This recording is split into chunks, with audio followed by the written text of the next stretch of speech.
ঠাম্মি finally মিছরিকে accept করে নিয়েছে, কিন্তু যে কারণে করেছে সেটা মিথ্যে। সত্যিটা আমাকে বলতেই হবে। ঠাম্মি ওই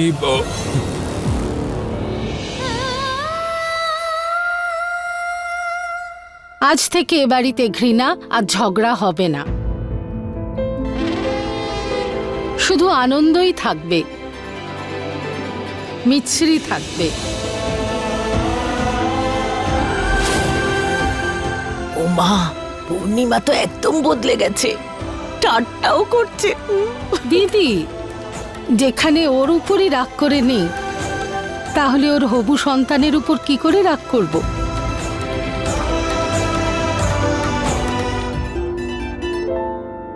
মা হওয়া সুখ দেবীমার আশীর্বাদ মিছরি, আর এই আশীর্বাদ তুমি পেয়েছো মা, তাই আমাকে আশীর্বাদ দিতেই হবে।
এরকম হাঁ করে কি দেখছিস? এটা কি জরুরি নাকি যে বাড়িতে একজন রেগেই থাকবে? এসো এদিকে এসো।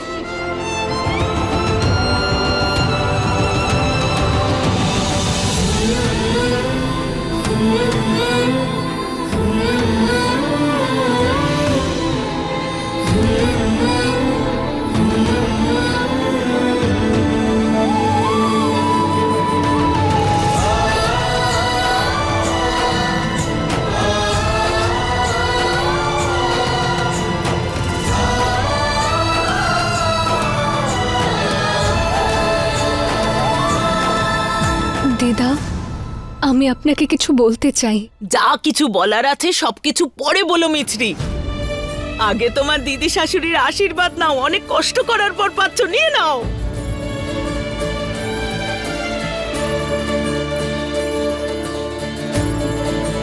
সৌভাগ্যবতী হও।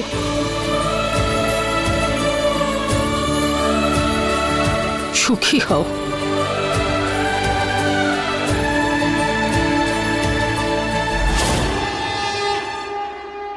বৌদি, আমার তরফ থেকে একটা লাড্ডু। হ্যাঁ ঠাকুমা, দাদাকে আশীর্বাদ করো যেন সারা জীবন বৌদিকে সুখে রাখে। সে তো অবশ্যই। খবরদার, এখন থেকে বাড়িতে দেরি করে ফেরা যাবে না। কাল থেকে অফিস থেকে তাড়াতাড়ি ফিরবি, আর যতটা সময় হোক মিছরির সঙ্গে কাটাবি। দিদা, আপনি একবার অন্তত আমার কথাটা শুনবো শুনুন। মা, তোমার কথাও শুনবো। কাল থেকে যখন ও অফিসে যাবে তখন আমার কাছে অনেক সময় থাকবে। আমি তোমাদের দুজনের সঙ্গে সময় কাটাবো। ঠাম্মি please please give me 1 second, আমি তোমাকে কিছু। কি রে অর্জুন, অনেক কষ্টে পূর্ণিমা একটা ভালো কাজ করছে, তুই আটকাস না তো। আমি ঠাকুরমশাইয়ের সাথে কথা বলে কাল সকালে পুজোর ব্যবস্থা করেছি। আরে বাহ, খুব ভালো। ঠাম্মি, আমার কি হবে? দেখ, পরিস্থিতি অনুযায়ী সবাইকেই বদলাতে হয়, তোকেও বদলাতে হবে। তোর অর্জুনকে ভুলতে হবে সোনা। কি? কিন্তু ঠাম্মি আমি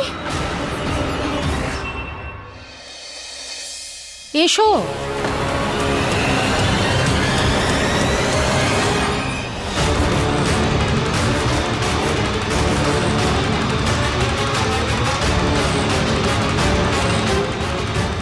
বাবা এ বাড়ির উত্তরাধিকারী আসছে, তাই তুই বাড়ি চলে যা।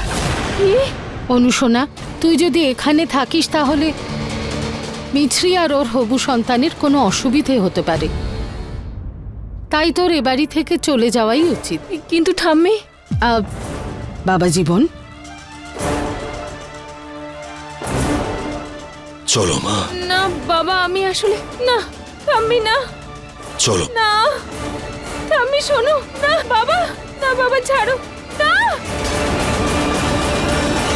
কি হলো? আরে কি হলো?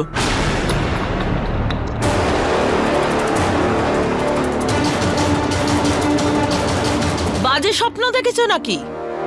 হ্যাঁ ঠিকই আছে, বাজে ভাবনা, বাজে নজর, যেমন মন তেমন ভাবনা তো হবেই। মা অনু, তোমরা অনুর ব্যাপারে নিশ্চিন্ত থেকো, আমি ওকে বুঝিয়ে বলবো। কল্পনা, হ্যাঁ মা, সকালের পুজোর প্রস্তুতি নাও। আমি চাই যে এ বাড়ির উত্তরাধিকারীকে স্বাগত জানাতে যেন কোনো খামতি না থাকে। আচ্ছা মা ঠিক আছে।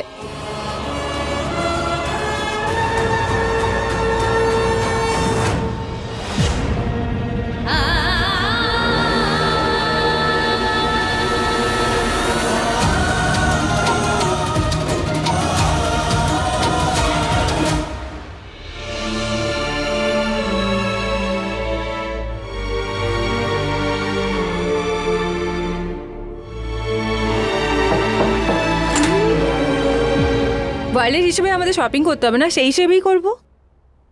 এক্সকিউজ মি, এটা আমাদের রুম, আপনারা এখানে কি করছেন? না এলে তো আমরা আপনাদের রুম ডেকোরেট করতে পারবো না।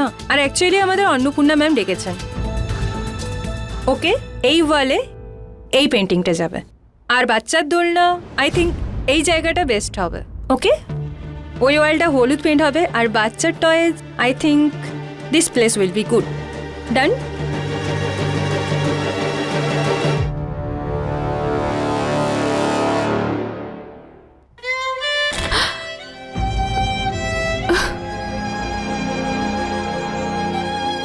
ভগবান আমার ভাগ্য জাদুর কলম দিয়ে লিখেছিলেন বোধহয়। আনন্দের মুহূর্ত লিখলেও কিছুক্ষণের মধ্যে সেই লেখা মুছেও যায়, যেমন আমার খুশিগুলো। দিদা এখন আমাকে মেনে নিয়েছে অর্জুন, কিন্তু উনি যদি সত্যিটা জানতে পারেন তাহলে আমাকে আগের থেকে বেশি ঘৃণা করবেন। আমি ওনার ঘৃণা করা মেনে নেব অর্জুন, কিন্তু ওনাকে ঠকাতে পারবো না। আপনি ওনাদের সত্যি কেন বললেন না? আমি চেষ্টা করেছিলাম মিছরি, সুযোগ কোথায় পেলাম? আর তুমিও তো বলতে পারতে। কিন্তু আপনি তো বলেছিলেন আপনি সবকিছু সামলে নেবেন। এখন আমি কি করব? আমি কাউকে আর মিথ্যে বলতে পারছি না অর্জুন, আমায় সবাইকে সত্যিটা বলতেই হবে। এক মিনিট দাঁড়াও, এই নাটকটা যে শুরু করেছিল সেই শেষ করবে। কিন্তু সেটা কি করে?